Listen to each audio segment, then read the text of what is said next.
Nigeria, Republic of Niger to renew onslaught against terrorism. We have to also define a new strategy to be able to address this threat that is now growing.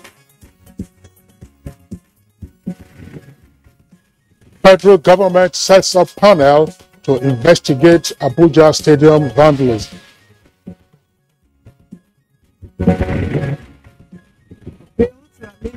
Financial burden on house rent in the FCT for public hearing. This bill, as simple as it is a bill that will save lives of so many people. There are people who will not sleep because of payment of rent. And on Good Morning Nigeria today, we shall focus on revitalizing primary health care in Nigeria.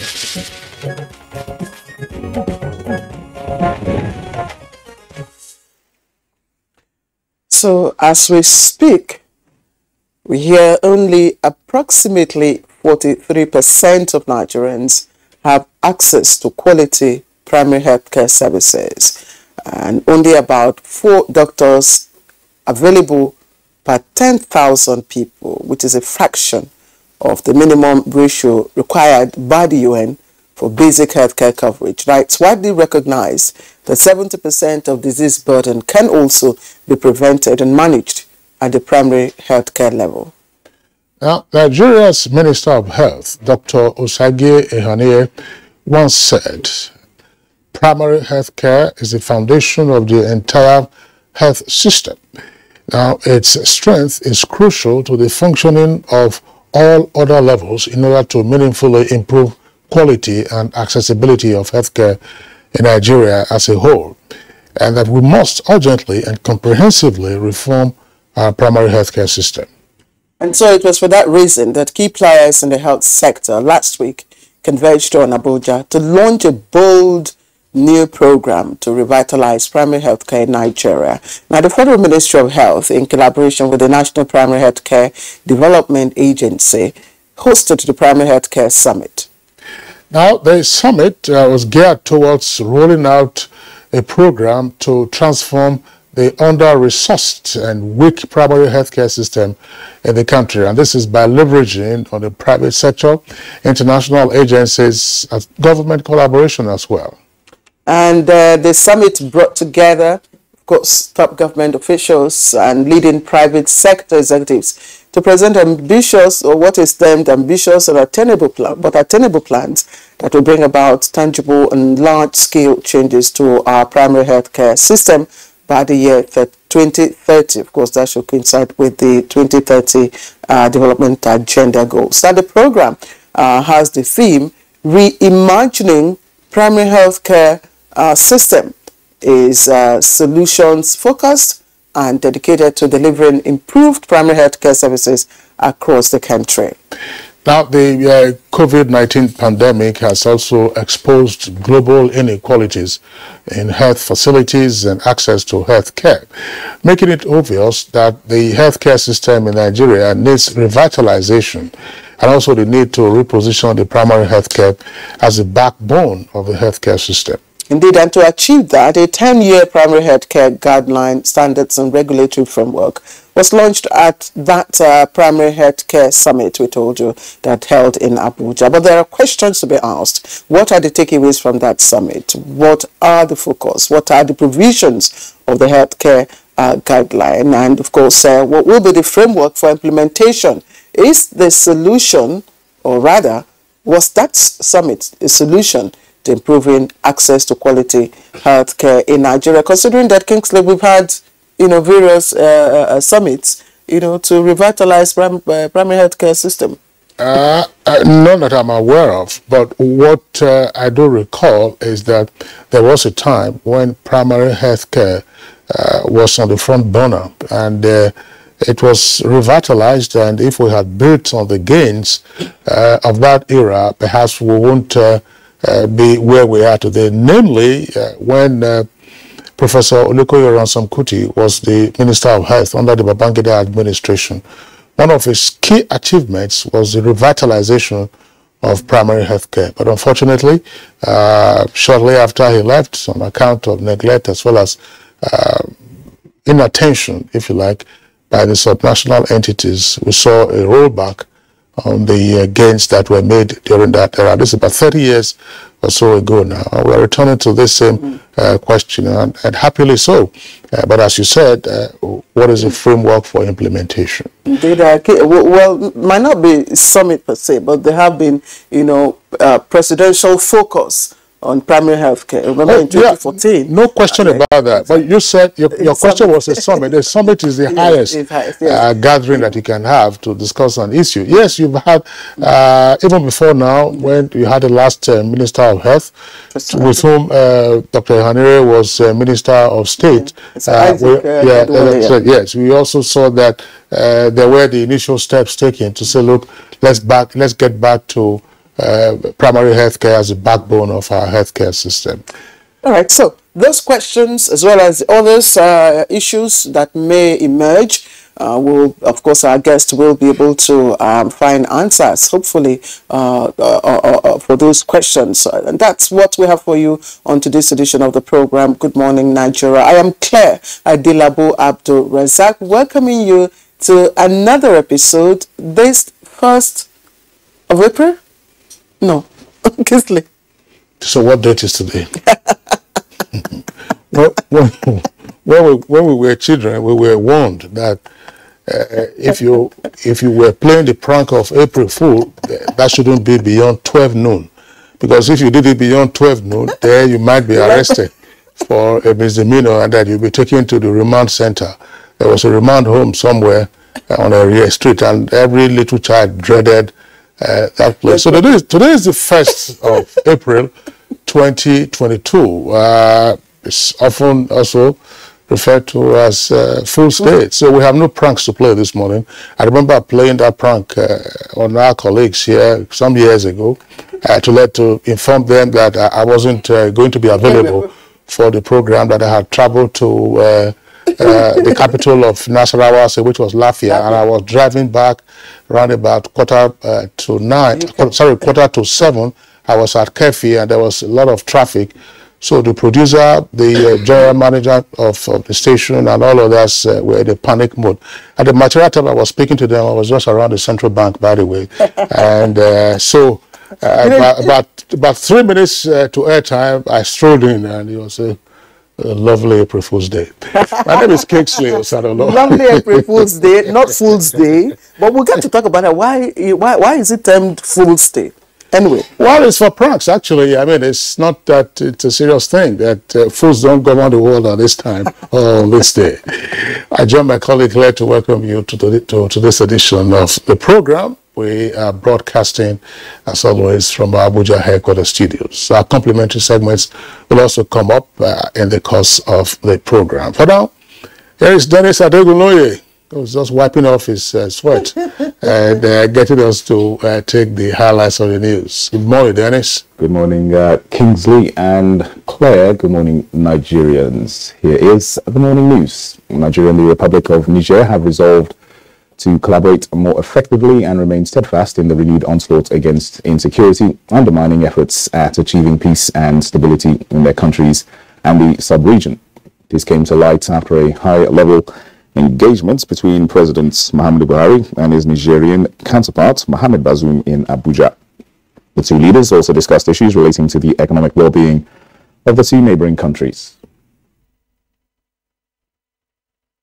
I want to reiterate my commendation and thanks to President Muhammadu Buhari who, because of his support, and also what happened recently, just a couple of days ago in Kaduna, indicates that there is a change in the level of threats that we are facing, and which means that we have to also divine a new strategy to be able to address this threat that is now growing. And I think such kind of operation is needed to ensure that the insurgents are defeated in the shores of the Lake Chad. Meanwhile, President Muhammad Buhari has directed the Bank of Industry to regard all parts of the country as its theatre of business operations. Inaugurating the bank's Tower 2 building in the central business district area of Abuja, the president said the impact of interventions by the financial institution must be felt across Nigeria. Bank of Industry, this government extended the single-digit interest rate loans to manufacturers.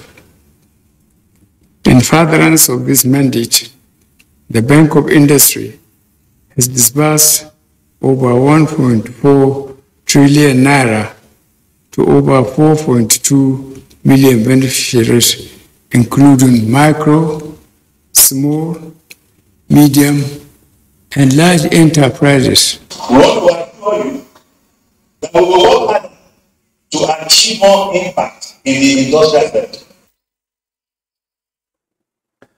Unity and tolerance are crucial values needed to safeguard peace and stability in a multi-religious society like Nigeria.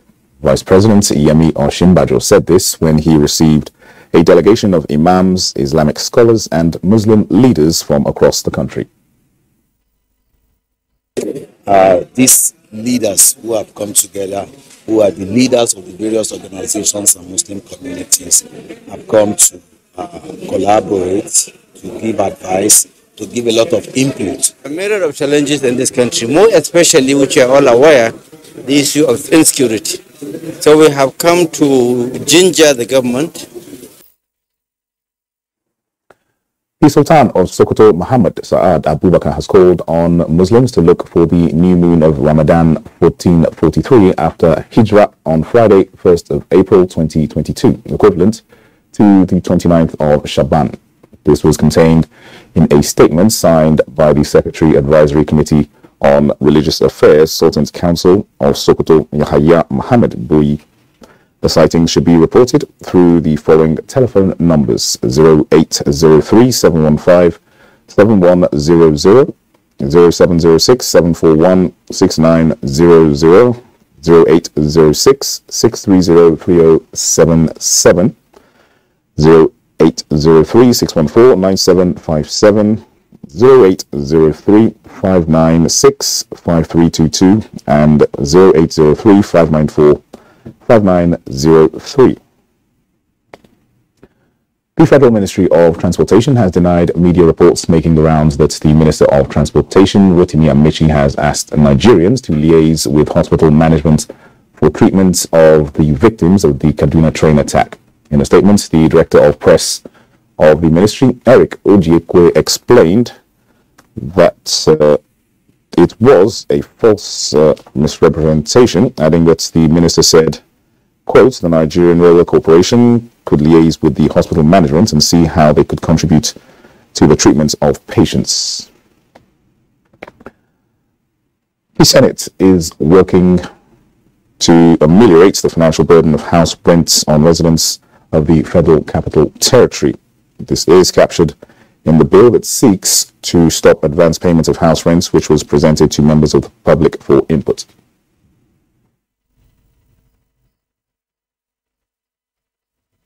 Input to facilitate a legislative action that will alleviate the challenges posed by rent in the Federal Capital Territory. This bill, as simple as it is a bill that will save lives of so many people. There are people who will not sleep because of payment of rent. This model of payment is operating in some other countries, and it seems practicable if all angles to it are well considered. The federal government has set up a panel to investigate the vandalism of the Moshood Abiola National Stadium, Abuja, after Tuesday's 2022 World Cup playoff between the Super Eagles of Nigeria and the Black Stars of Ghana. Irate fans went on the rampage destroying all within their sights after the game ended in a 1-1 draw, but put pay to the nation's aspirations to be part of the Showpeaks in Qatar later this year. Minister of Youth and Sports Development, Sunday Dari, described the acts of vandalism as saddening and unacceptable. His words, Nigerians must stop destroying government property. Anyone identified to be culpable in acts of vandalism at the National Stadium will be prosecuted by the federal government. He added that while the failure to qualify is regrettable, the destruction is unacceptable and unjustified. The members of the investigative panel to look into the post-match vandalization and destruction of the Moshood Abiola Stadium, Abuja, are retired DIG Sani Usman, Chairman, Dr. Henry Nzeku, Vice Chairman, retired Navy Commodore Omatsi Alhaji Abayola, Dr. Simon Ebojiaye, Director, Federations and Elite Athletes Department of the Federal Ministry of Youth and Sports, Mrs. Tayo Orememe, Mr. Mitchell Obi, Representative of the Director General, Department of State Security. Olumide Bamiduro of the Federal Ministry of Youth and Sports will serve as Secretary. The terms of reference for the investigative panel will be communicated in due course. Well, those are the highlights for now. Good Morning Nigeria continues with Kingsley and Claire after this timeout. Please don't go away. All right, welcome back to the program. It's Good Morning Nigeria on this April 1, 2020. Now let's talk business first of all. CBN to work with key financial sectors to increase access to finance towards boosting exports. We also have UK launching £35 million program to support Africa's negotiations and implementation of the African Continental Free Trade Area. For these and more, let's join Comfort Amodu.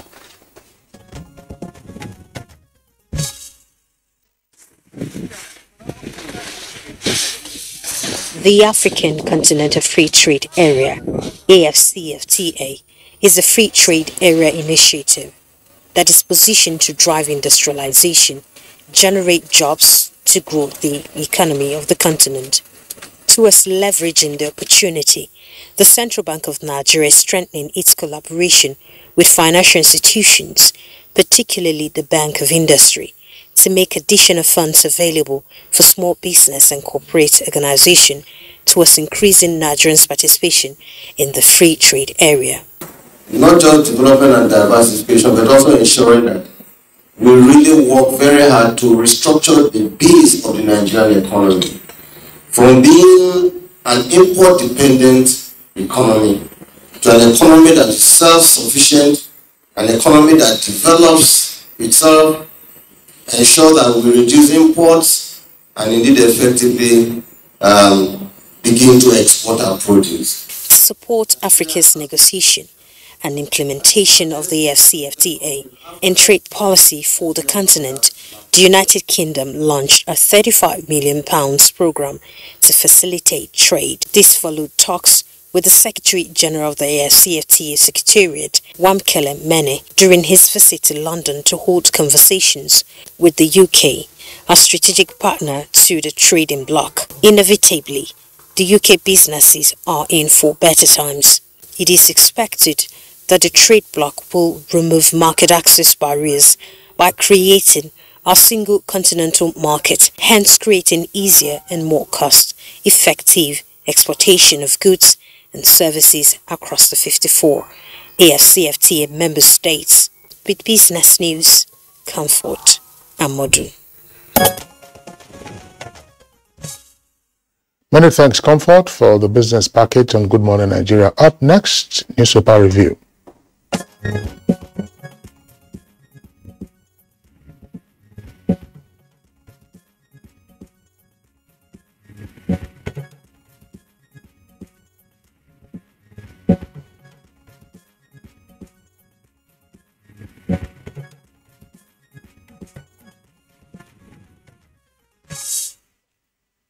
Right, I hope Bayo will be here, but it will be a newspaper review in just a moment. Don't go away. What? Bayo Atuyebi is right here with us in the studio. Hey, Bayo, are you here? Well, I was going to say, Claire, what will you see if I say I will not review today? you just remember that today is 1st April. Okay, we're not fooling. We're not fooling today. We're not fooling. Kingsley said Claire. today is Good no morning, fooling. Kingsley. Good morning. Good to have you with us. All right, let's quickly start with the nation. And the nation has as its lead story, fears mount over 136 people on attacked Abuja Kaduna train.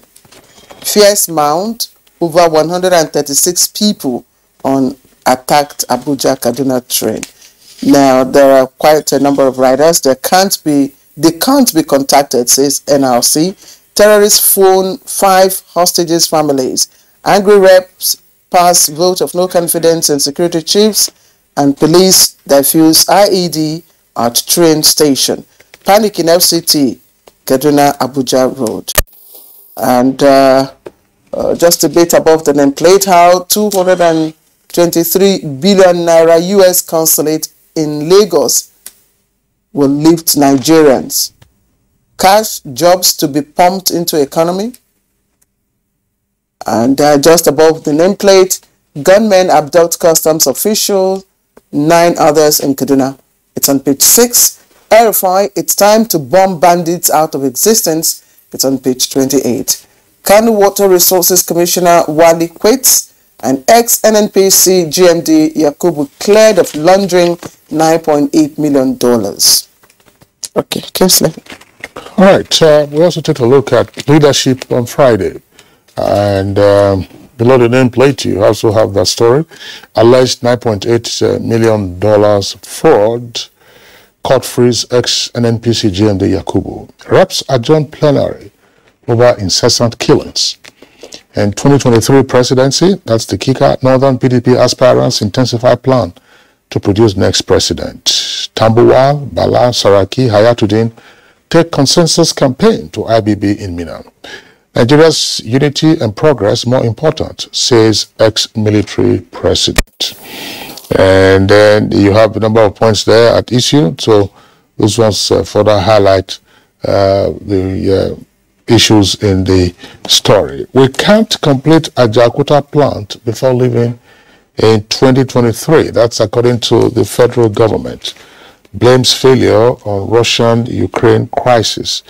There was also the issue of the COVID-19, according to the Honorable Minister of Mines and Steel Development. President Muhammadu Buhari backs Africa Road Builders Award for infrastructure. And troops kill 34 terrorists and 45 others die in Boko Haram ISWAP clash. Ayo. Thank you, Kingsley. Let's start with the story that Claire read about panic in FCT and concern on Abuja Kaduna Highway. The Kaduna state government has refuted claims that bandits on Thursday barricaded Kaduna Abuja Highway. The Commissioner for Internal Security, Samuel Arwan, says that there was nothing like that. The panic was being spread on social media over bandits barricading the Abuja Kaduna Highway. He says Kaduna state government said there was nothing like that, and along the highway, adding that the bandits are currently under military attack. However, the Nigerian Railway Corporation has also given an update. It says that after establishing a desk and trying to make contact with passengers on the ill-fated train, Nigerian Railway Corporation says that it has succeeded in establishing contact with 136 of the 362 passengers. The managing director of the Railway Corporation, Mr. Fidet Ohiria, says that the Kaduna Abuja train has a desk established for it, and the contacts have revealed that only 136 of the 362 passengers have so far been contacted. Aside from that, they have also succeeded in reaching out to 126 of the passengers. 7 persons also called in to say they bought ticket for some persons, but they have not been able to get in touch with them.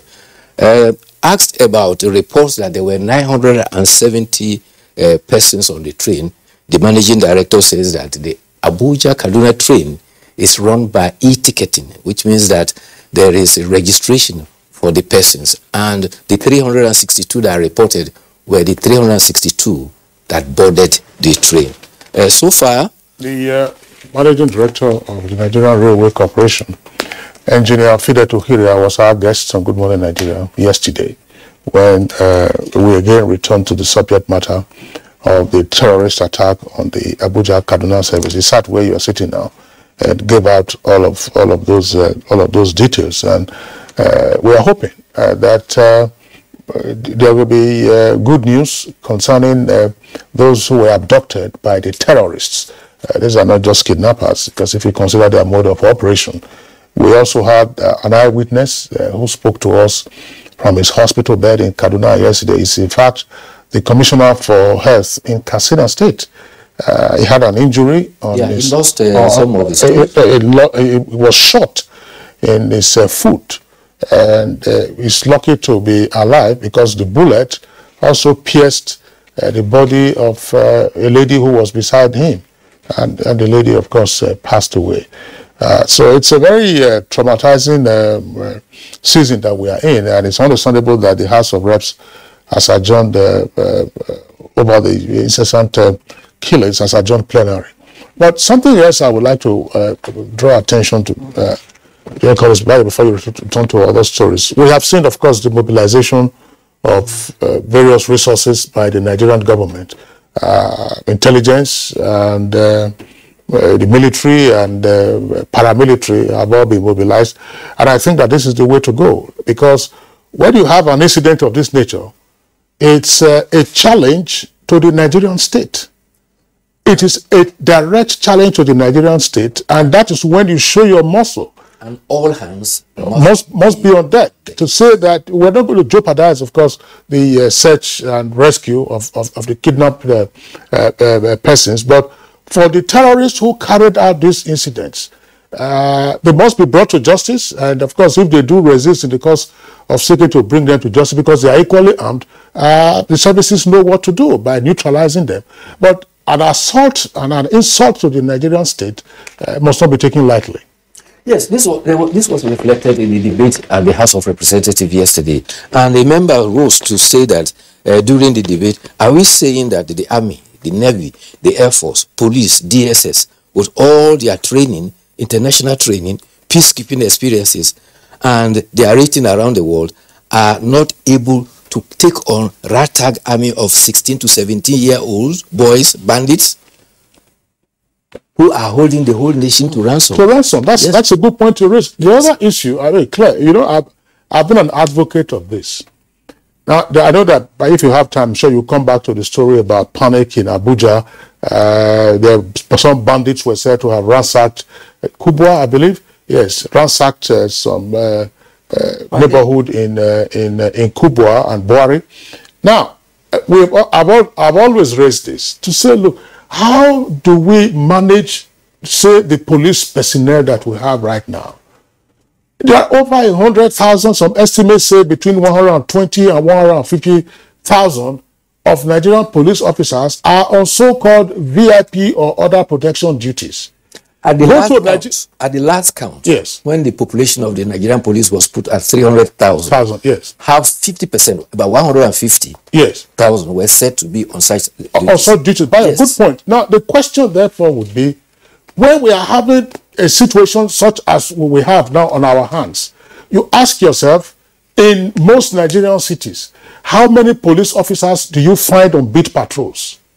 So, if you cannot recall your officers and men, including the anti-riot police, where do you find so-called mobile policemen these days? Because they're actually anti-riot squad, but we call them generally mobile. Where do you find them? You see them in starched uniforms doing VIP protection duties. So one way to start to begin to tackle this is to say, fine, reduce the strength of those on VIP duties by 50%, and let us have more police presence on our roads, on our streets, in our neighborhoods. And then those, of course, who need to gather intelligence, because the police also have their intelligence unit, can't gather their intelligence, and then put these criminals and terrorists to sleep whenever the time and the occasion arises. Yes, you're not alone, of course, on this advocacy. There are a lot of people who have also raised this issue.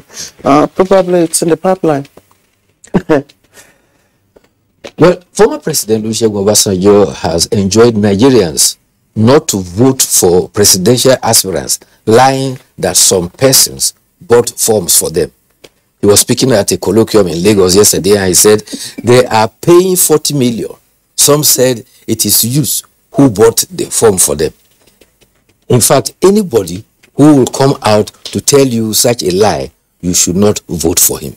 The question is, which youth gathered 40 million to buy form for him? And he ended by saying that he summed up Nigeria's critical problem, which he says is singularly that of leadership.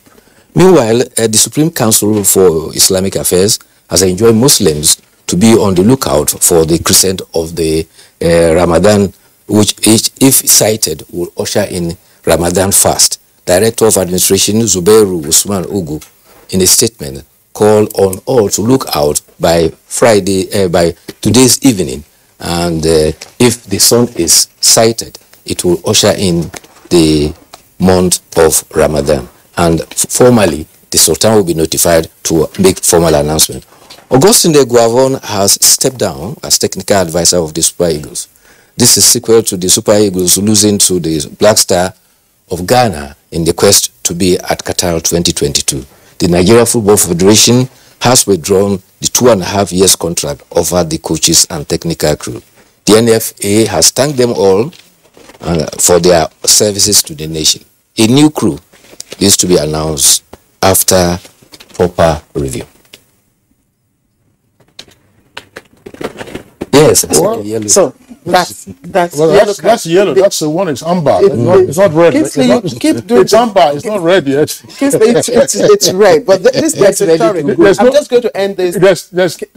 What you should. Let's be frank. It's get ready to stop. Not that stop. Okay. Next time I'm going to bring a red. Then that means I should leave this. You should not leave this. But here is a big story, and you can find that story on the back page of The Nation. Don't say I told you.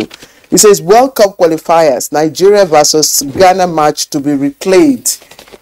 That must be a big hoax. Please, you need to go to April Fool. You need to. Oh, today is 1st April. Today is 1st of April. That's April Fool. That's a big joke. All right, that got you. All right, bye. Okay, we'll be right back. You're watching Good Morning Nigeria. We're live on the network service of the Nigerian Television Authority. As a prompt for our conversation on the revitalization of primary health care in Nigeria, let's listen to this background put together by our correspondent, Ekene Undulwe.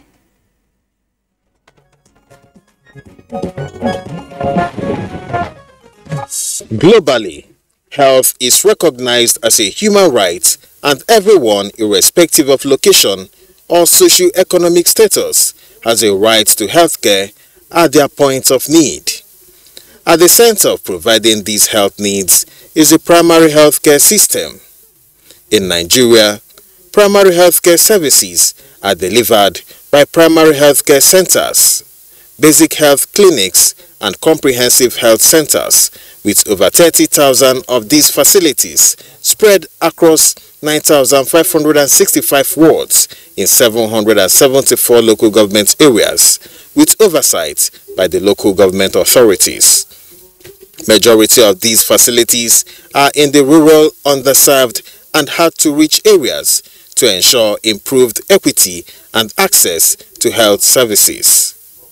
Over the years, the National Primary Health Development Agency, responsible for PHC development and implementation in Nigeria, has implemented noteworthy policies and programs, including the establishment of National and State Emergency Routine Immunization Coordination Center, quarterly primary healthcare planning and reviews, the Primary Healthcare Under One Roof program, biannual maternal, newborn and child health weeks, and the midwife service schemes, among others. Despite all past efforts, implementation of PHC in Nigeria has been plagued by several challenges, such as poor governance, inadequate financing, poor human resources for health, and underutilization of the PHC facilities by individuals and communities. To change this narrative, a 10-year primary healthcare guideline, standards and regulatory framework was launched at the recently concluded Primary Healthcare Summit in Abuja. No matter how robust we want a health system to be, it can only be as strong as our primary health system. Because of the preventive focus of primary healthcare, any investment in healthcare is a wise investment in the social and economic well-being of society. I think it's appropriate that we should reflect on the state of primary healthcare in Nigeria. Revitalizing primary healthcare centers is central to this initiative and is key to Mr. President's health agenda and also the Ministry of Health's effort to reposition PHCs to deliver quality healthcare service irrespective of the location. At the Nigerian Governors Forum, we remain committed to working with the Federal Ministry of Health, the National Primary Healthcare Development Agency, and our partners to achieve our health goals. The 2022 Primary Healthcare Summit with the theme Reimagining PHC in Nigeria has come and gone with high expectations from Nigerians. What are the fallouts from the summit? How soon will Nigerians see a revitalized primary health care? Guests on Good Morning Nigeria shall be speaking on the issues in a moment.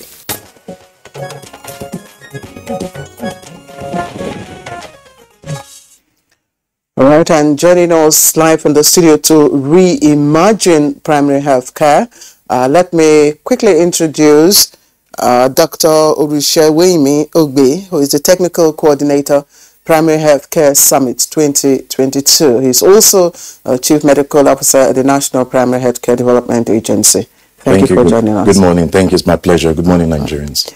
Also joining in our conversation, Dr. Iwo Tundeyo. He's immediate past Acting Executive Secretary, FCT Primary Healthcare Board. Always a pleasure to see you. Thank you so much. It's a pleasure here too. Greetings to everybody. Okay, and a regular guest on Good Morning Nigeria, Dr. Isaac Abuja, Public Health Specialist. Dr. Abuja, delight to have you this morning. You're welcome. Good morning. Okay. And also joining us for today's conversation via Zoom from Bauchi State, Dr. Rewanu Mohammed is currently the chairman of the Bauchi State Primary Healthcare Development Agency. He is also a former executive secretary of the FCT Primary Healthcare Board. Dr. Rewanu Mohammed, pleasure to have you this morning. Good morning, NTA. Good morning, Nigerians. Okay, very clear and sharp Zoom. We hope that it will persist throughout our conversation. Now let's begin with Dr. Ogbe, who was the technical coordinator of the Primary Healthcare Summit 2022. The Honorable Minister of Health, Dr. Osagie Ihanire, who features on Good Morning Nigeria from time to time, had hinted at the summit and the desire of the Nigerian government to be sure that primary health care is brought one more time on the front burner, and it stays there and it succeeds. Did the summit succeed? I think from both from the social media, the mainstream media, and from comments from participants, all the feedback we have gotten is that the summit was a huge success, and it calling us to the challenge of ensuring that the success yielded the desired results. I would say it that way because I mean it to be self-serving if I said yes, we organized the summit at the NPACD and it succeeded. But this is the feedback we've gotten from all participants. So I can say with a resounding yes on behalf of the Honorable Minister and the NPACD that yes, the summit was a success. It met our expectations, and we are now on the journey of what comes after the summit, because the summit was a kickstart. It was not the end point of the plan to reimagine primary healthcare in Nigeria. What are the parameters for evaluating this success? If you say so, yes. So the first thing was the huge participation. We anticipated a summit of 1,000 persons, and we made efforts to invite even less than that with letters, while there was opportunity for others to join online. But we had well over 3,000 persons attending the summit. online participants were over 1,000 at the various days from both internally in Nigeria and abroad. And every personality that was invited to the summit was very happy and honored it. Then also we got the commitments we're expecting, particularly from the private sector, and other aspects of our donors and partners also came through at the summit, which gives us the legitimate platform to continue to pressure and follow up with them to see that those commitments are met. And it serves as a take-off point for us to get additional commitments from the private sector and our partners to actually implement the journey of reimagining primary healthcare in Nigeria. So within these parameters, we think that this summit was quite a resounding success, particularly with the presence of His Excellency, the Vice President, who declared the summit open and further reinstated the commitment of the federal government to reimagining primary healthcare as the basis for improving health for all Nigerians. Good. In addition to what you've just said about participation, could you break it down? At the governmental level, what did we find in terms of those who came? Federal, state, and local governments, if any? Yes, so we had from the federal government, we had virtually the full of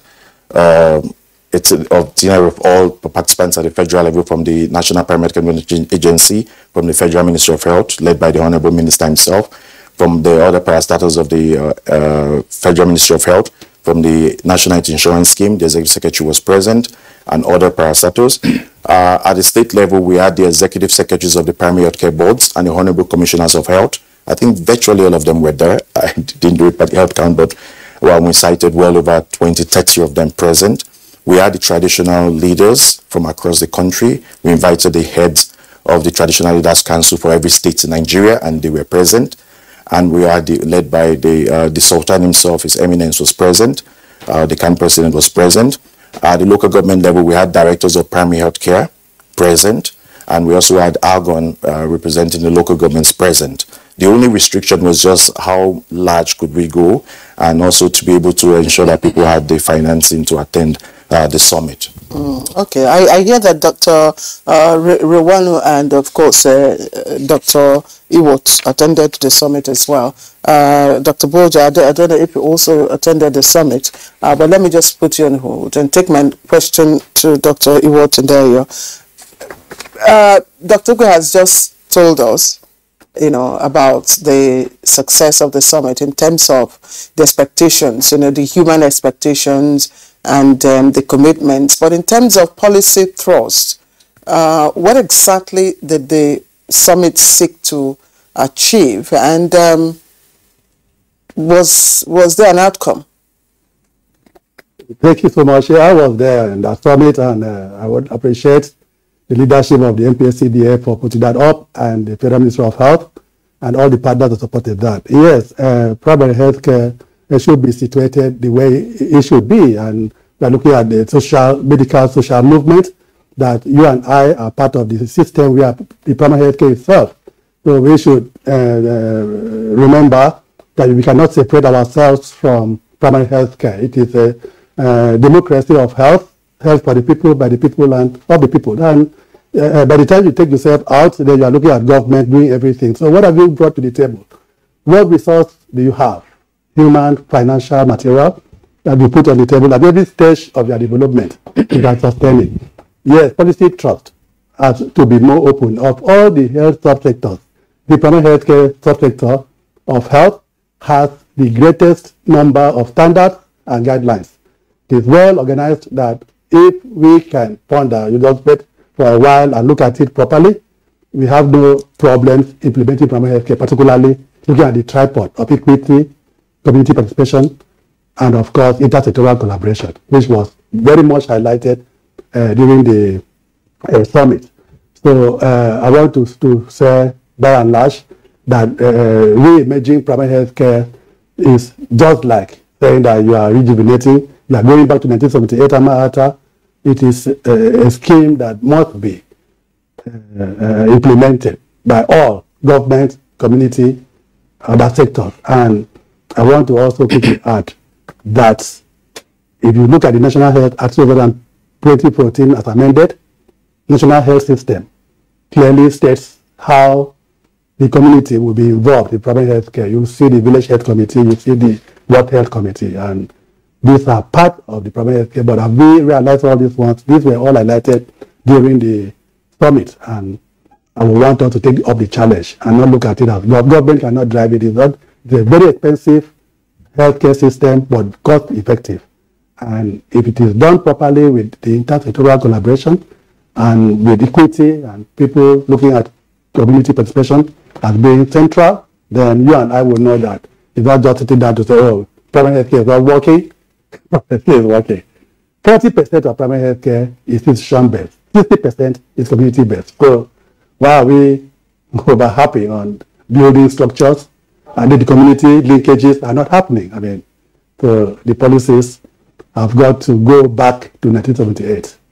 It is still as valid as it were many years back. Thank you. All right. Well, thank you very much, Dr. Iwo. Let's bring in now Dr. Rilwanu Mohammed, who is with us via Zoom. Dr. Rilwanu, we understand you were also a participant at the summit.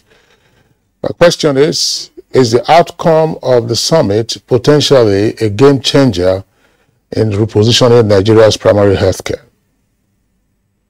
Thank you very much. We are actually happy with the way and the process in which the Honorable Minister of Health himself, Dr. Paisa Shaibu, the Executive Director and the Chief Executive of Primary Healthcare, handled the situation, because we had a lot of a lot of problems in primary healthcare. It is human resources out there in some places. The infrastructure also lacking. We have a problem of even the what do you call it? The facilities, the drugs. Most of the things that we think about are not actually right in place. So the summit came at the right place to look at those things and put an agenda. We have a 10-year plan and 4 strategic plan for action, and that is the way out to involve all the private sector. I was so happy that the government alone cannot carry out the reconstruction and revitalization of primary health care. So the private sector came into being, and some of the private sector, they adopt primary health care centers at the PSC level, at the community level, and in the state, particularly the alleged Dangote, adopted about 444 PSCs in Kano, and another person adopted one in Rivers. I don't know why nobody adopted the one in Bauchi.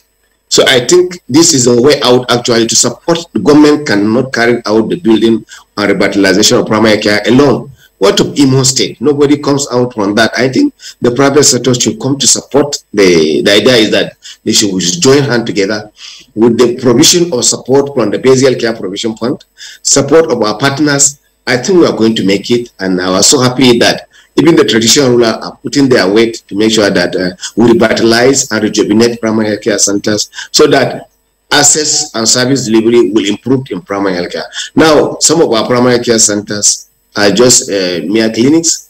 People don't go there because they had to go to first contact of care is supposed to be primary health care, but they go to general hospital and teaching hospital, because one thing that we are lacking, and the most important thing, is lack of human resource. And one thing that we must do is to make sure that the government at all levels, the governors forum must provide, and the local government level must provide human resources at the facility. The federal government cannot provide human resource at each facility in our local government, primary health care center. So this is actually the state activity and the local government. Without the person carrying out the work will not be done well. And the 4-point agenda, which must emphasize on, number 1 is actually on assets and service delivery. Number 2 is on efficient program delivery. Number 3 is on ensure right in efficient program delivery. Number 4 is on health promotion and demand stimulation. Number 5 is ensure right enablers are in place. We are so happy that the private sector, we are encouraging all the private sector, particularly the well-to-do in your own state, to please, like the Dangote has done for Kano, and we are encouraging our state people who are actually wealthy to come and adopt primary care centers in Bauchi, adopt in Kano, adopt in Lagos, adopt in Imo State, so that at least government cannot do it alone. I was so happy that the outcome of this meeting has actually, this is the first time I'm seeing a national primary care putting something in place that the outcome was so nice, but the implementation has to be done, and we have to monitor the implementation of this outcome of this meeting. All right, Dr. Irwano, thank you. The outcome we will get to see, as it begins to be implemented. But let me bring the conversation back here in the studio. Dr. Abuja, I want you to speak on the theme, reimagining primary health care. I'm wondering what exactly we are reimagining, because whenever we talk about primary health care, maybe summits or whatever, our minds go to the structure, just either refurbishing the structure, building a new structure and all that. What exactly are we reimagining?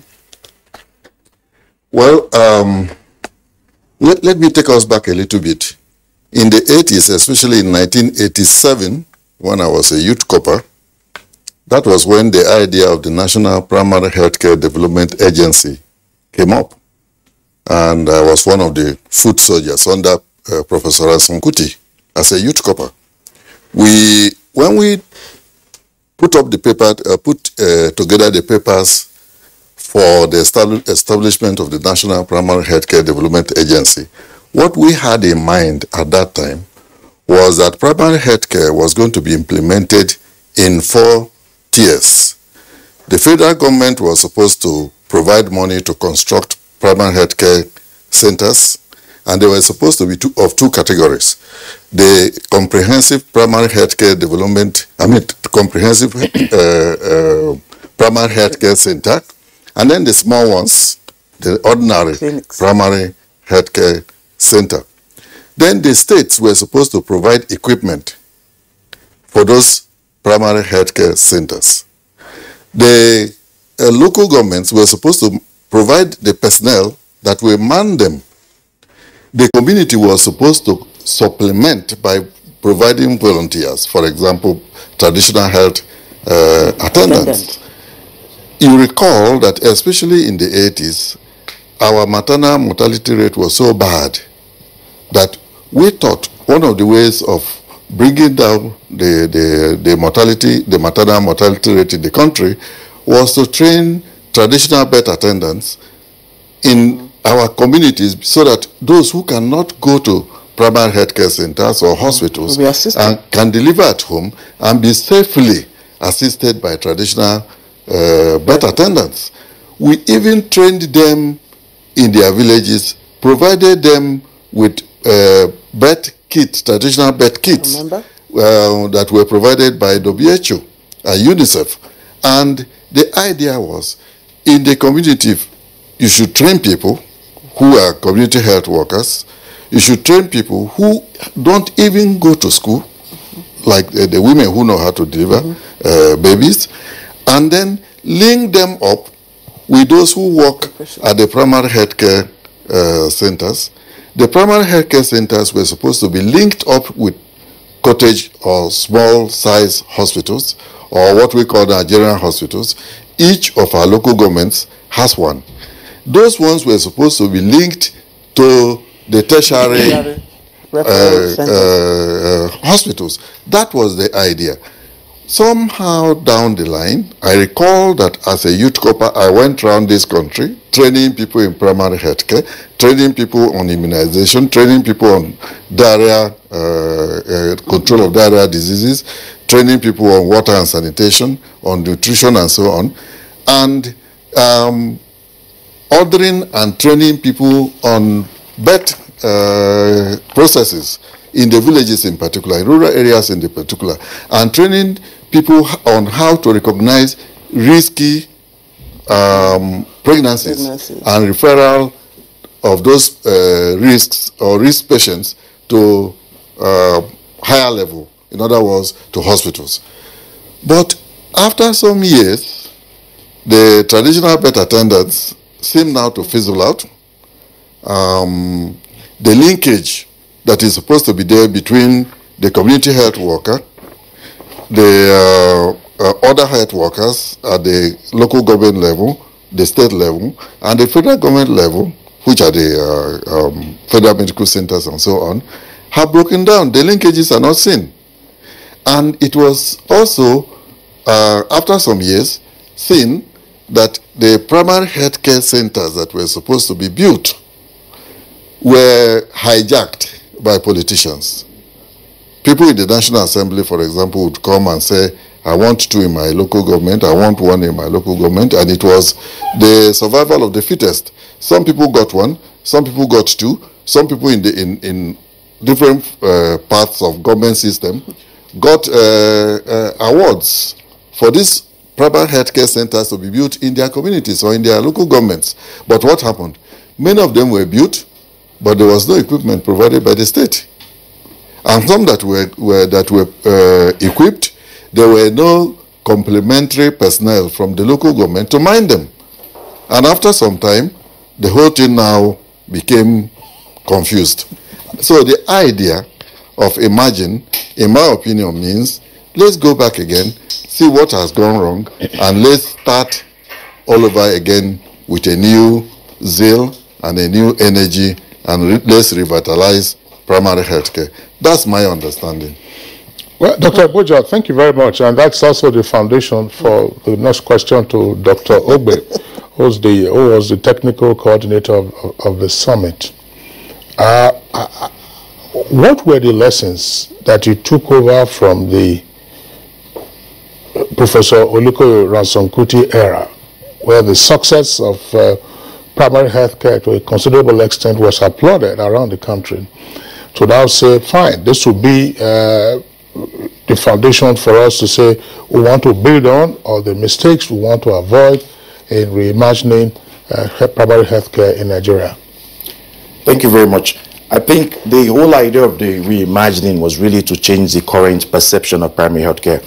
If you ask people about primary care now, or you thought about it yourself, it's one place you probably don't want to go to. If you look around the studio, I'm not sure anybody has been to a primary healthcare center here for a while. But the idea was that to think about it again in a manner that it becomes something appealing, where you want to go, where you want to recommend your relatives to go and give birth, and also to receive basic care. As the Dr. Isaac has just elaborated, it was a pleasure to meet him this morning. So the whole idea of the summit and reimagining primary care was to address more of the challenges that have emerged over time. The basics and the foundational principles as laid by Professor Ransome-Kuti, may so rest in peace, remains. And that is what we are building on. But as over time, with things like population explosions, where we did not have the system also evolving to meet new and emerging needs, that was part of the challenges. But the fundamental challenge is really what we are trying to address. And on top of that, with the 4-point agenda by the Honorable Minister of Health, on top of that is the challenge of the human resource for health. The major gap that started cracking was the absence of the human resource of health in the primary care facilities and the effective linkages with the community. And these are not just related to health alone, but also other social determinants of health that tend to either pull or push people from the rural areas. So the whole agenda of the summit and Reimagining Primary Healthcare is first of all to ensure that we bring to fore the challenge of the human resource for health and put in place mechanisms to address it.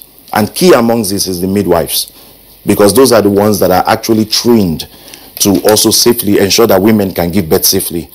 Initially, the use of the traditional birth attendants was supposed to be a stopgap measure, because then was that there was nobody there. Women were giving birth at home. They were going to the traditional birth attendants and in some instances religious houses, and people had to be trained to support them at that stage.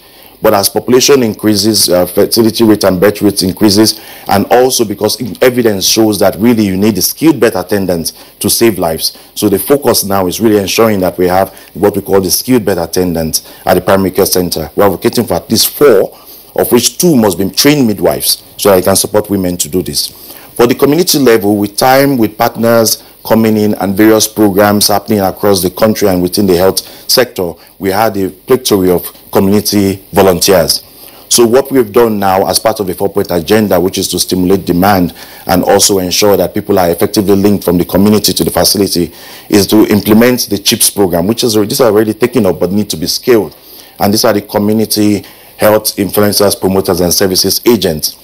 So we have now merged all these people, all these various volunteers that are supported by our partners and by government, and the TBAs that are still available and able to work, the village health workers and all of them, and having them retrained across the country and appropriately kitted to manage minor illnesses within the communities, but more importantly, to give health education and to refer them possibly hold by hand, particularly the pregnant women and children, to the facility to receive more definitive care. The second challenge, really, why we have seen from after what we call the golden years in about 86, 88 to now about primary healthcare is the suboptimal financing of primary healthcare. During the Ransom Kuti era, each local government then, I think they were 55, was given about 500,000 naira as a grant to implement primary healthcare, working with milestones.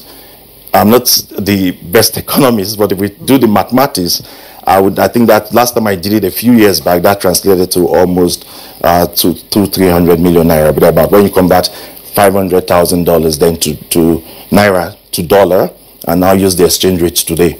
So you can see clearly that primary health care systematically over time has become suboptimally financed. And this is really because people begin to see more visibility in financing tertiary hospitals and secondary hospitals, or just building buildings, like you mentioned, by the politicians, for primary health care centers. Why that is important, that is not reimagining or revitalizing primary health care. It's just the smallest component. In the costing we did of what government and partners and private sector needs to invest to make our primary healthcare the place we all want to go and have our healthcare services.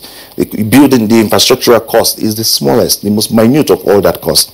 The key cost drivers are the human resource for health, because you have to engage them, you have to retain them, you have to ensure they get the training, and you have to ensure that they are in place to provide those services.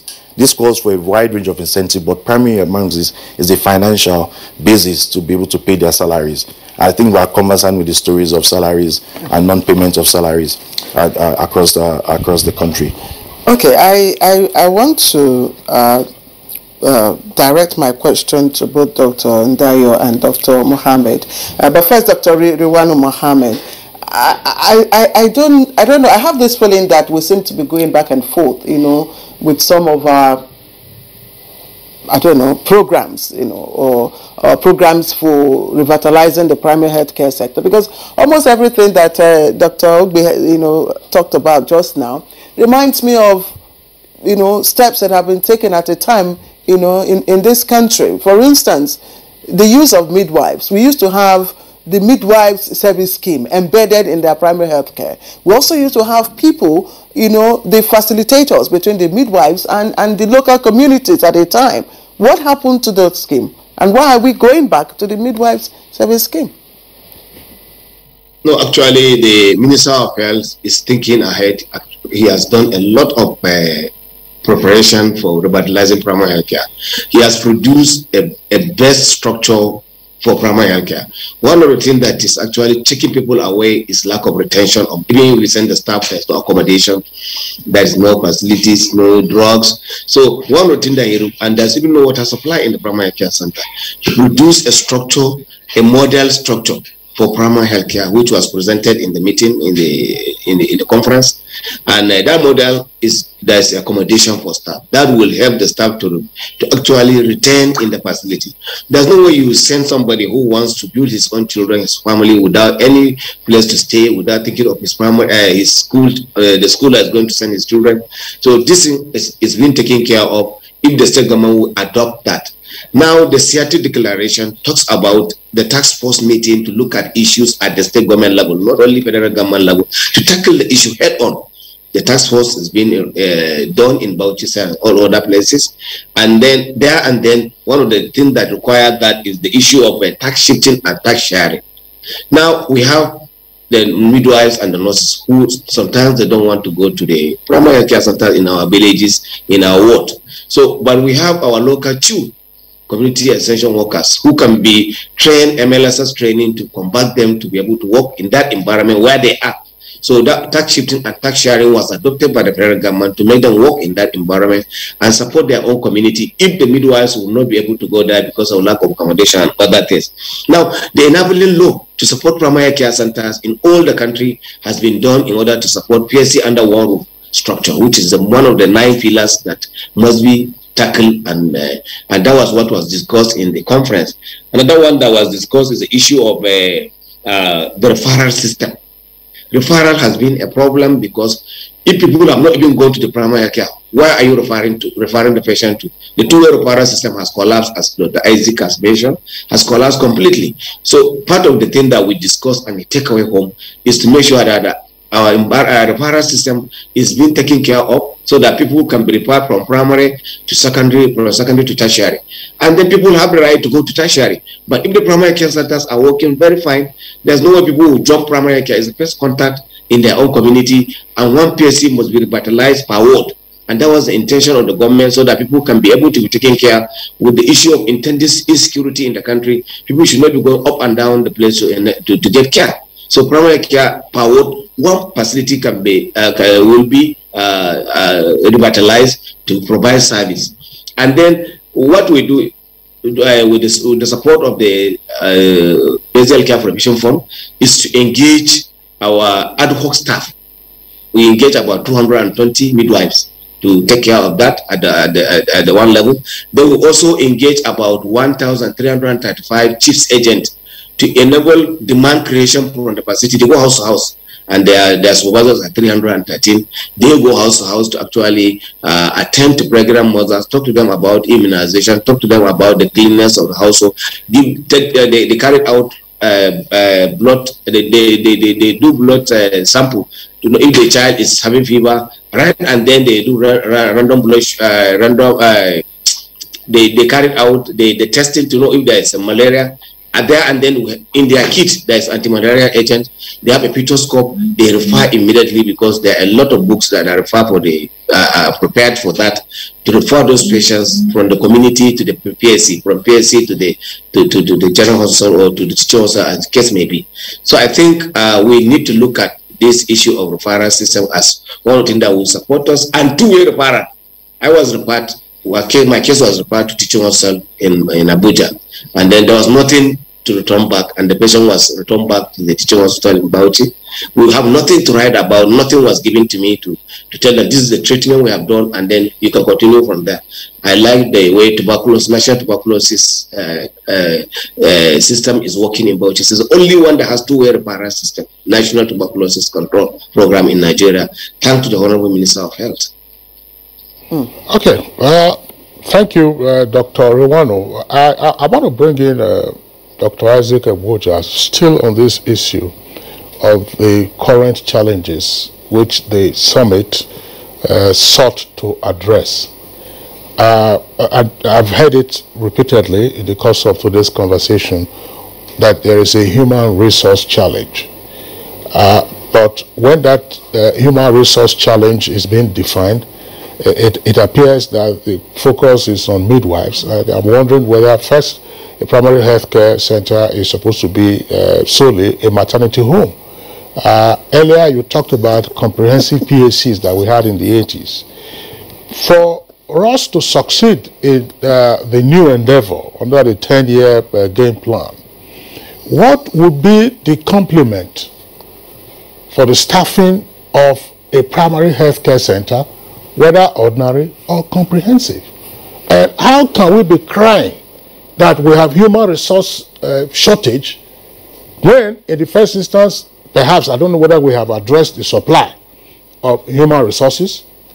There are persons who are qualified, and you will give us the staffing position, whether nurses or doctors, who are looking for jobs but cannot get jobs.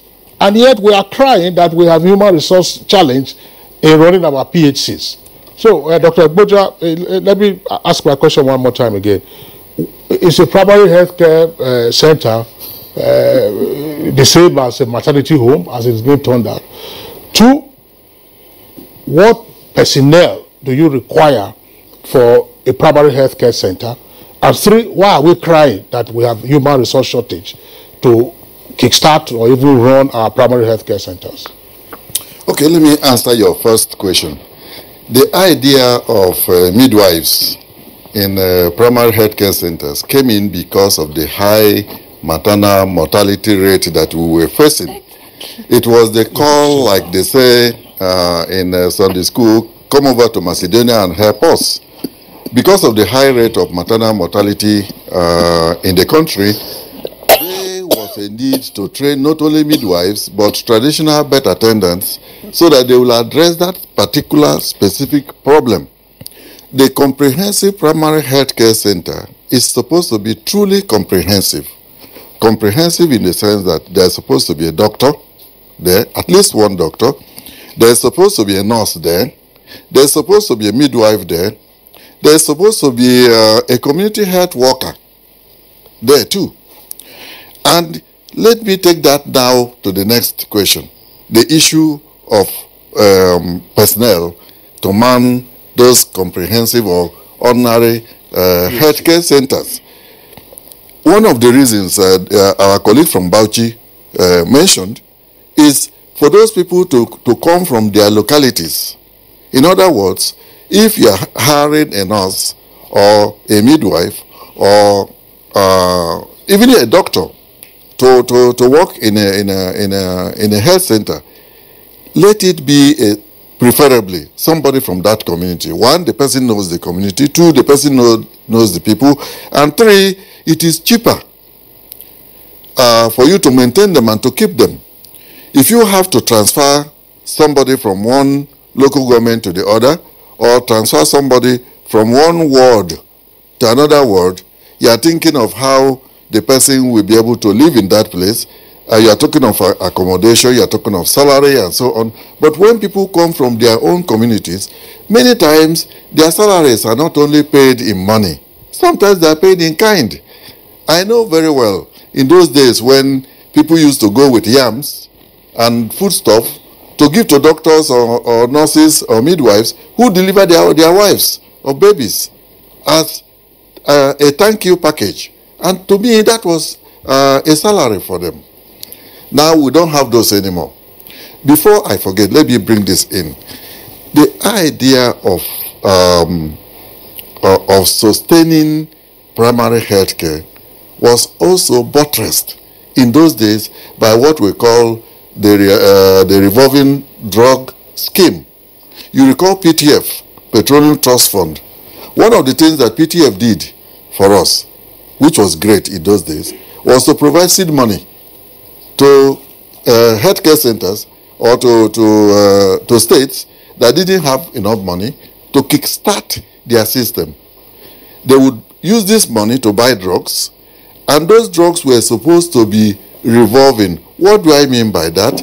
You sell the drugs to the patients, or the patients buy them at very low cost. You recover the money. You take the recovered money and order more drugs, so that when I am sick and I'm helped or treated and I leave the health center or the hospital, and you get sick and you come to the hospital or the health center, you too can be treated, because the drugs that I consume should not be the last ones in that health facility. They should be revolved, they should be continuous, they should be sustained. But sadly, we experienced over the years that the revolving drug scheme died. The essential drug list, which was almost like a holy book in the Ministry of Health, especially the Federal Ministry of Health, died.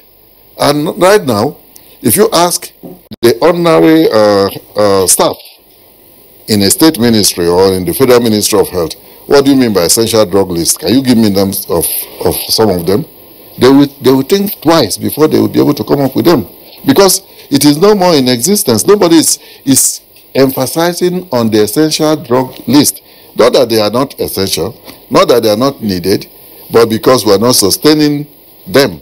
And more importantly, this issue of revolving, sell the drugs to the patients at very low cost, recover the money, use the money to buy more drugs. What happened? Instead of the money recovered to be used to buy more drugs, I think the money probably disappeared somewhere else. And that's why the system died. And I hope that this new idea, this reimagine primary health care, we take care of this, and we make sure that every health facility, especially the primary health care facilities, are properly equipped with equipment that will, if a woman walks in pregnant, she will be delivered safely. If she needs drugs, she will be given even before she delivers. When she goes there, if she is anemic, she should be able to be given those drugs that she needs.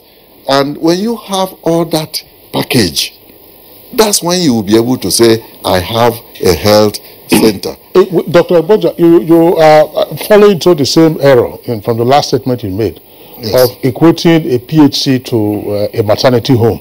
Because the example you gave now is of a pregnant woman. I'm sure that there are other examples. Let me, as the saying goes, yes, let me pull the legs of Dr. Riwano. He's from Bauchi State. The nearby state to him is Gombe. And Gombe is the headquarters of snakes in Nigeria. And people suffer from snake bites.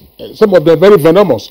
So a person suffers from a snake bite, and sometimes there is no immediate attention, and in the process of trying to transport the person from the point of incident to a general hospital or a tertiary hospital, we lose the patient is the victim is lost. So can a PHC say in those localities where you know the peculiarities of the infections or diseases that come around? That's why I was saying, you know, we keep talking about pregnant women, so that somebody who is listening at home is that this PHC looks like it's maternity they want to spread around the entire country.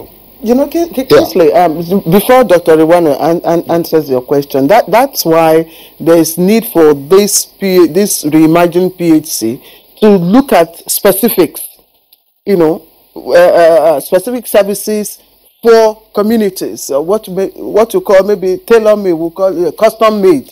Yes, so you look at what is good for the communities. It might not be maternal issues, but maternal issues, child and maternal issues are very, very, you know, are of great concern. If you look at the rate of maternal, you know, mortality we are having, yes. We're also look, you talked about maternal and child. Gentlemen, you are medical personnel, so you know you have a child.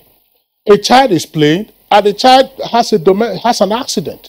He probably puts something in his ear, puts something in his nose, or we're children now. We all know you are riding a bicycle and then you fall and you have a nasty peel, and how do you treat it? You don't just when you play football. God saved us a number of occasions. You know, sorry, Claire. God saved us on a number of occasions. You will just take sand and rub on it, not knowing that, I mean, you were playing with tetanus. Yeah, so Dr. Ndayo, let's hear your comment on this. So that we say, children, you have all kinds of things. If you injuries and so, burns, you're playing with hot water or play with fire. Thank you very much. I think I should come in like this. You are sounding rude, but I want to appreciate Dr. Felix for his contribution, that there has been a disconnect between the community and government in the management of primary health care, and that is our problem. So let us look at 4 issues here. Leadership and governance. That the community managerial structure for primary health care is non-existent. The National Health Act has spelled it out in 1988-87, when we had the neighborhood division of the Department of Primary Health Care in Federal Ministry of Health. There was deliberate attempt and efforts were made to have the family health cards, number of houses, clustering of communities around primary care facilities, and then establishing the 2-way referrals. 2, the minimum service package. Every state in this country is expected to have a costly minimum service package and investment plan for primary health care. There is support for National Priority Development Agency for this for 36 states and FCT. This will give you strategic locations for your facilities. This will define the service scope. This will also give you the costing of what a state requires in a first approach to operationalize primary health care with the participation of the community. 3, there is need that we disabuse our minds about primary health care being institution-based and health personnel driven. As following to my first observation, that primary health care is a system that both government and community can afford to sustain at every stage of their development. So, for instance, the thought of snake bites, the essential drug list for that kind of place will include that. The prevailing local diseases. We are talking about prevention, promotion, curative, and rehabilitation in primary health care. So all the things that you are looking for, if you prevent, you don't even need secondary care, you don't need referrals, except those ones that are already there. After doing those ones, nobody will be falling sick again and requiring tertiary institution care. So private health care is the key to all this. Then number 4, you cannot build a world health system without having the village health system. We in this country, we run around the state forming World Health Committee, or they call it World Development Committee, but the law calls it World Health Committee. That is the nomenclature. You go about forming that without a village health committees that are supposed to fit into that and allow a robust community managerial structure to drive public health care in each community or in each ward. So having said this, it is good that we enlighten people more about primary health care scheme, that it is not government driven. It is a medical movement that involves the community, sectors, public and private, and government. You and I, we are part of that. So identify the local diseases, prevention of local diseases, one of the 8 components, minimum 8 components of primary health care. Though in this country we have added 3 more, mental health and oral hygiene and eye care. I think those ones are being developed to be added to the minimum 8. If you see the minimum 8 components of primary health care, any country should enforce or should roll out. You will see that they are not all clinic-based. 60% are community-based, and you must go out to the community, engage them, and let them participate. Build their capacity. In fact, the members of the committees are trained, and they develop their plans, and they participate, and they are registered as community-based organizations. And you empower them, and they are part of the system. It is when you don't do this that primary health care becomes difficult and cumbersome, and government is suffering. And you see that strategies but from government cannot work because the communities are not participating. So primary health care is not about deliveries and self-deliveries and child care. It deals with local endemic diseases, prevention, promotion of health, curative, and then rehabilitation in a 2-way referral framework. So if we can put this across, you now know that there are very few states, if any, doing primary health care in this country. I want to challenge us that reimagining of primary health care should be to establish the community managerial structure, to bring in community apart from the organized private sector and corporate organizations. Let the communities, the common man and the common woman in the community be organized into committees and let them bring their resources for ownership. Dr. Iwot, thank you. Thank you for your explanation. And I know Dr. Ogbe and Dr. Mohammed would like to say 1 or 2 things about this, but that will be when we come back from our break. But just to add that the maternal mortality rate for Nigeria, I know that the primary health care agency is, of course, one of the outcomes is to, get more resources, human resources. And out of those resources, we have midwives. Now, the need for more midwives is because the maternal mortality rate for Nigeria is very high. And according to the WHO 2020, I don't know what the present rate is, we are having over 800 women out of every 100,000 live births dying from pregnancy complications. 1 in 22 pregnant women in Nigeria is likely to die from pregnancy complications. So these are quite high, rates. And I think this, is a good reason for even focusing more on, employing more midwives. I don't know, Dr. Ogbe, maybe when we come back from this break, you provide more explanation to that. Let's go on a short break right now. All right, welcome back. You're watching Good Morning Nigeria, and it's live on the network service. Very interesting conversation, and we're looking at reimagining primary health care. Earlier on, we're having a conversation on, of course, what should constitute the focus or the outcome of the new primary health care. And I was trying to explain the preponderance of the use of midwives and why midwives should be employed more. All right. So you have an explanation. Dr. Ndaye, you have an explanation. Dr. Ndaye, let's take you first.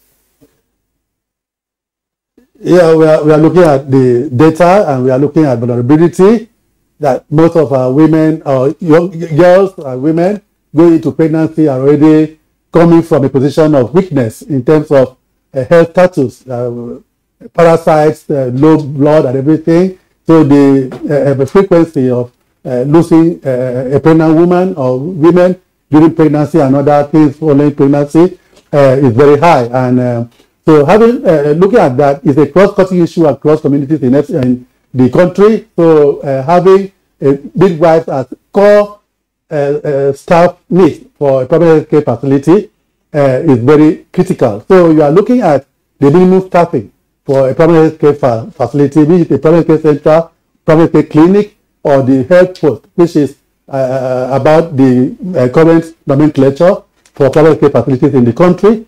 And the staffing, minimum staffing is very clear, and you have got to look for midwives, not only midwives, those that have been trained on emergency obstetric care. So you have got to show evidence that in the past six months to 1 year, you have had that kind of training. So we have 20 midwives here, and only 2 have been trained on obstetric, emergency obstetric care, and you're asking how many midwives you have. I'll tell you that I'm having 2. Because those are the ones that can take action quickly and address the issue of maternal deaths. So we are focusing on that based on this, and I appreciate the issues of having to also generate staffing from non-health workers, community-based attendants. But there were issues with those ones because we were not having the real traditional-based attendants come on. You were having traditional chiefs bringing on their wives, their young wives to serve as traditional attendants, who have no idea of what is going on there. And the program started, going down there, and it was discouraged by WHO that those kind of people, instead of helping us, are causing more havoc to the system. So I think the country is also having a programming that midwives that are just graduated should be sent in for 1 year or 2 years compulsory community midwifery experience. And they are posted to underserved communities, and that program is also helping. It's organized by the NTA CDA, and it's across the 26 states and FCT. And we also have this cadre of midwives, community midwives, and public health nurses that were also trained some time ago. I think the health technologies are no more bringing forward. So we need this cadre once more. Dr. Ndayo, don't fall into Kingsley's trap. Okay. You are speaking. Yes. Yeah. So let Dr. Iwado Mohammed, answer. Kingsley asked the question, earlier on. Dr. Mohammed, you're with us now. You can see why we are worried is the 20% of global death, of maternal death during labor and delivery occur in Nigeria. It's a very serious issue. So one of the take-home pay during that our conference is that there should be integration of PSC services. During the NEMTIC, National Maternal and Child Intervention Center meeting in the state and local government, it should be an integrated one. Even the CERIC, it should be, we talk about the issue of immunization, talk about the COVID-19 vaccination. Services should be integrated. We don't need vertical program like global health will just come and take malaria or HIV. Everything should be integrated so that we have a focus and we look at the child as a whole. Now, another thing that we are talking about, and that Ewart has mentioned, is the minimum service package. The minimum service package at the primary health care centers is the big one, which is per ward. Then we have clinics, they are about 4 per ward. Then we have the health force, can be anywhere in the community where 1 person or 2.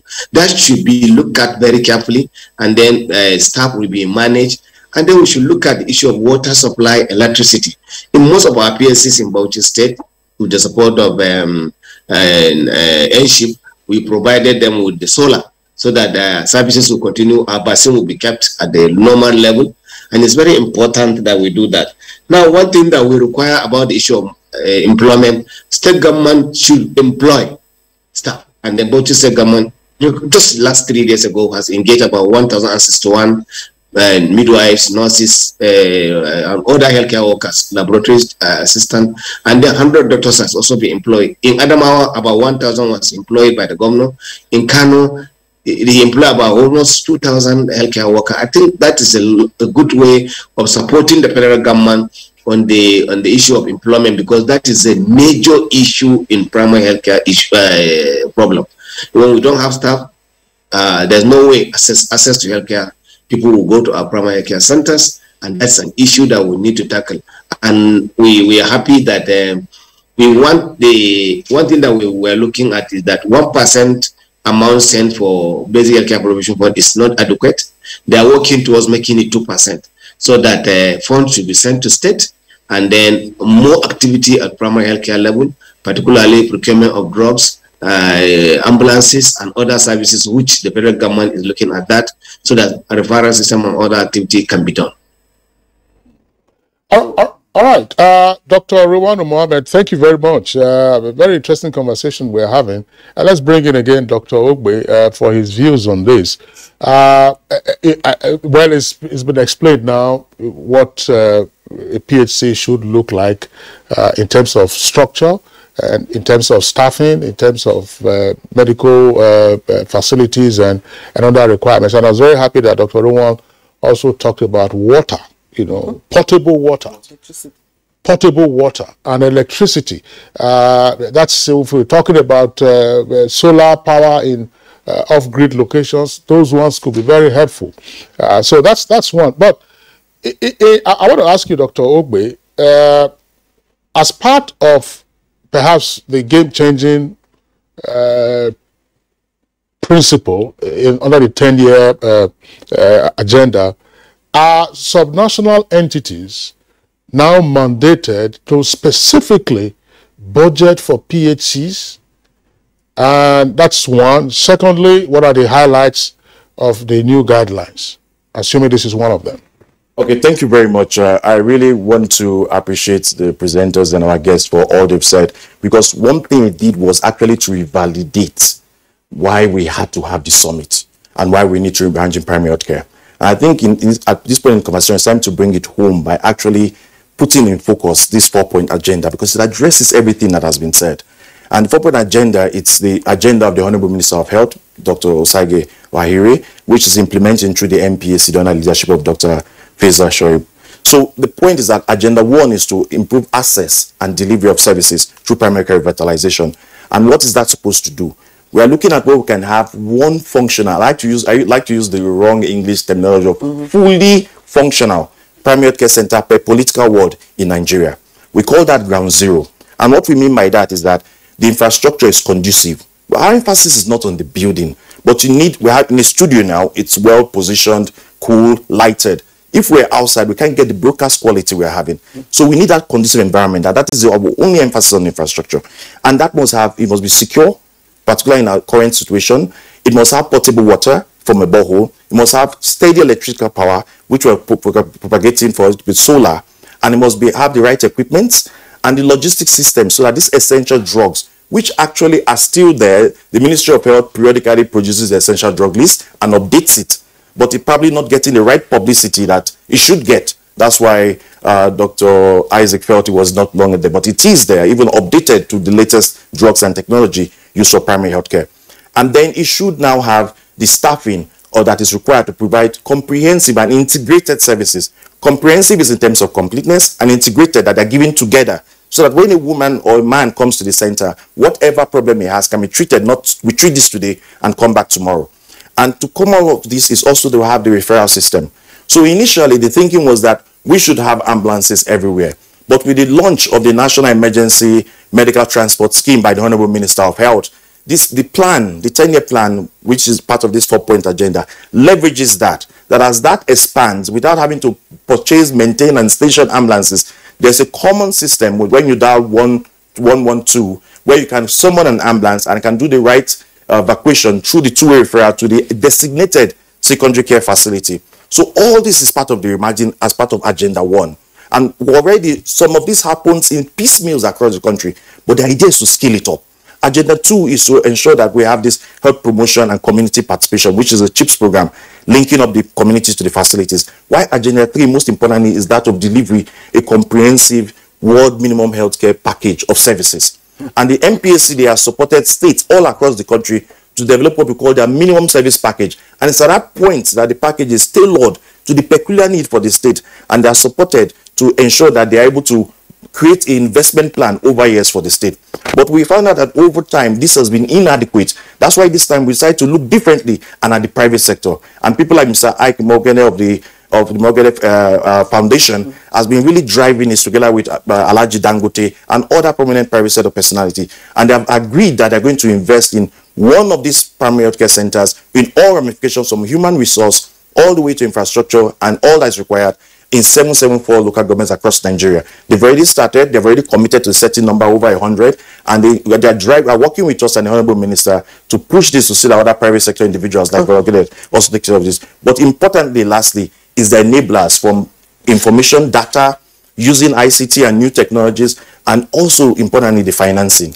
And this is where we want everybody, and has been supported from the Basic Provision Fund, which we are hoping will be increased, and the states to increase their commitment to funding primary care, which is their responsibility. I have to come in here. I'm sorry, yes, but you know, it's so sweet to listen to you talk and you know, to visualize, you know, the concept of what you're saying, and it would be good to see. But the problem we've always had is, you know, in concretizing, you know, our vision, in putting it up, you know, in accessing it. And I know that at the launch of the SDGs, you know, the member countries or implementing countries were told to think global and act local. In terms of resources, you've mentioned those.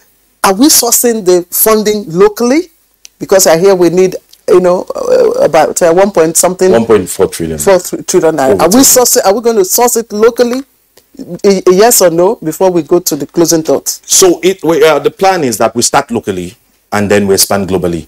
So the idea is that government must increase its domestic resource mobilization. We have started engaging the Federal Ministry of Finance. The Honorable Minister had interactions with her even before the summit about what government can do, particularly to create two things. One, the enabling environment for the private sector to invest, and secondly, to see that how we can drive and implement a mandatory social health insurance scheme that caters for the vulnerable and poor. What do you mean think globally?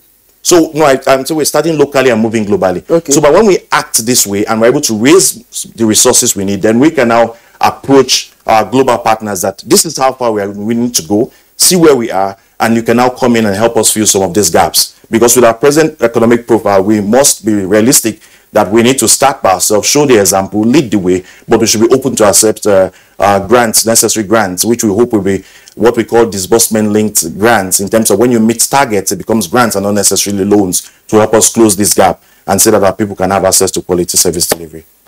Yeah, thank you very much. Dr. Abuja, your closing thoughts on this very interesting conversation.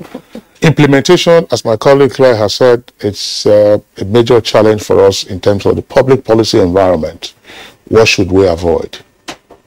Well, inconsistency is the first thing to avoid. We have to be consistent in implementing, in making sure that what we plan is implemented and is monitored. And more importantly, too, is the budgeting. Whether you're talking of staff, or you're talking of equipment, or you're talking of drugs, we need money. The basic line is money. And I appeal repeatedly to all our levels of healthcare system, not just federal. People are always talking of federal government. The states have a role to play. The local governments have roles to play. As now that monies for these three tiers of government is being disbursed to them directly, the federal gets its own, the state gets its own, the local government gets its own. Let each tier take some money aside for health, and let the budget for health be truly comprehensive, so that the services that are provided by service providers can also be comprehensive. Thank you. Dr. Undayo, your closing thoughts briefly. Thank you so much. There's a word of caution here that revitalizing a primary care infrastructure, particularly the facility, is not like building a general hospital. Primary health clinic is different from primary health care clinic. It has to be linked to the community. Community structure for primary health care should be developed. I want us to deliberately link the facility to the community, empower the community to bring out the resources, to be part of what is going to be done for them, and they co-manage the facility. Otherwise, will just be like what we have been having over the years. Government will build with partners, furnish, provide drugs, everything. After 6 months, everything will collapse, because the community are still looking at them as if they are trained structures in their midst. Thank you. Thank you. That's the point that you've re-emphasized in this conversation, and that's community participation. Dr. Riwan Mohammed, your closing thoughts, pitfalls to avoid in implementation. It's on the issue of data and data management, and that is one of the takeaway during the conference, that we should be, all our activities should be data driven, so that surveys can be carried out to see how effective we are. And then the implementation of this conference is very important. Most of the time in Nigeria, we have a lot of plans. The implementation has been poor. So let's make sure that we follow the implementation of this 4-point agenda and make sure that we achieve and reduce the maternal mortality and infant mortality.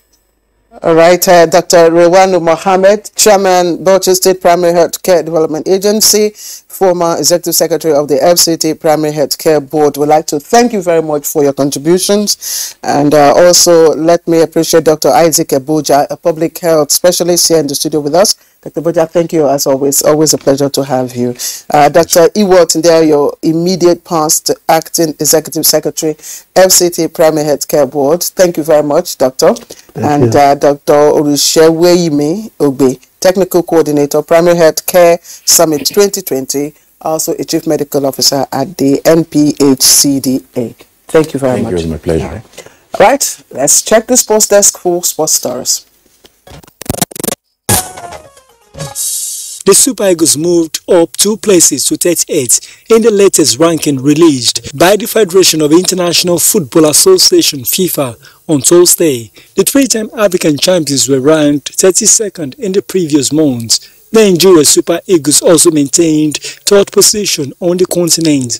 Senegal maintained top position in Africa with the Atlas Lion of Morocco in the 2nd position. The Pharaohs of Egypt are 4th, while the Carthage Eagles of Tunisia are in 5th position. Meanwhile, Leicester City manager Brendan Rodgers says Super Eagles midfielder Wilfred Ndidi will not feature again this season due to new injury. Rodgers disclosed this during his pre-match press conference on Thursday. Ndidi came off during Leicester City's 2nd leg clash with Rennes in the UEFA Europa Conference League in mid-match and has since had surgery. In tennis, Naomi Osaka fought back to beat Belinda Bencic to set up a Miami Open final against incoming world number 1 Igor Swiatek of Poland. Japan's Osaka beat the Swiss 4-6, 6-3, 6-4 to reach her first final since she won the 2021 Australian Open. Naomi Osaka is back in a final. Second seed Swiatek, who won the Indian Wells title last week, beat American Jessica Pegula 6-2, 7-5.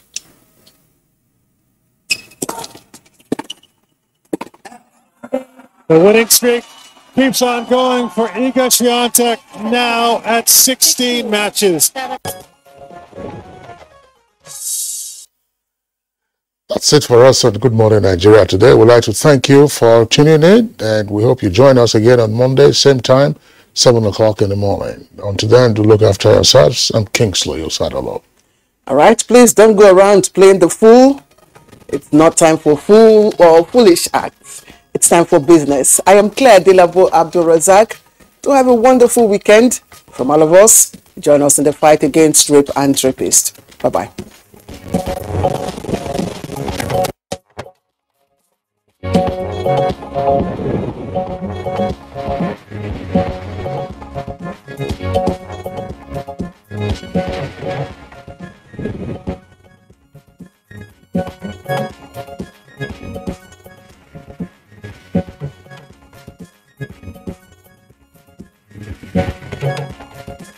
Thank you.